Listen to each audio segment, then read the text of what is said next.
markets across the globe already. You've had the commodity markets react instantly. You have Brent crude that is currently trading around the $103 per barrel mark. It was most recently at close to $115 to the barrel. WTI crude having dropped below the $100 per barrel mark, and commodities like aluminium as well as precious metals like palladium also seeing a sell-off. But in the equity markets as well, you have European indices that are strongly positive. You have the DAX in Germany that's trading with gains of over 3%. You have the London index that's up about 1%. In France, the index is up about 3%, and Wall Street has opened with the Dow Jones Industrial Average trading with gains of about 1% in initial trade. You have the tech-heavy Nasdaq that's trading with gains of over 1%. We have Atif Latif, who is a partner at Guardian Stockbrokers, joining us to talk a little bit more about the implications of this latest development. Atif, early days, of course, and one hopes that these positive developments remain so, but the markets are taking this as a huge positive. What are the implications if this indeed is a beginning of the end of military action against Ukraine and things start moving back to normal? What are the implications for the global markets? Hi there, thanks for having me on again. Yes, you're right. These headlines were out about an hour and a half ago, 2 hours ago.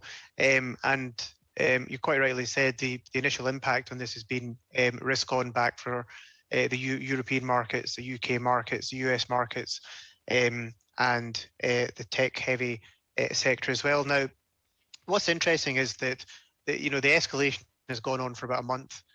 Over the last few days, it seems to have somewhat stalled. But what will happen is that, as you quite rightly said, that if this is a peaceful resolution, which we are starting to see the start of now, the first impact would be that you'll see oil prices, as you said, come down. You see commodity prices come down. But we do think that will be a short-lived phenomenon, because as this conflict comes to a peaceful resolution, which is what we hope will happen, then supply chains will reopen again. And I think that's good for the global economy. So the initial reaction of selling off in commodities, we think, will be short-lived. And once they find a natural base, we do expect the market to continue to move on.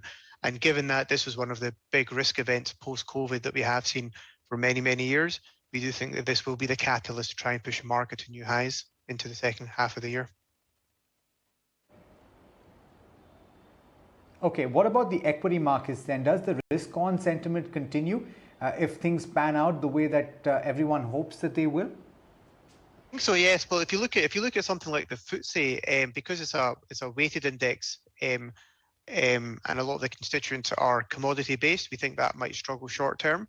But certainly for Germany, whose economy is most sensitive to what's going on just now in Ukraine and Russia, and then the US also, having sold off a lot into this conflict about a month ago, even with the rate hike cycle we're seeing in the US, we do think the market will continue to be risk on, and a lot of flows will come back into the equity market, even for those that have been sitting in cash for the last sort of 6-8 weeks.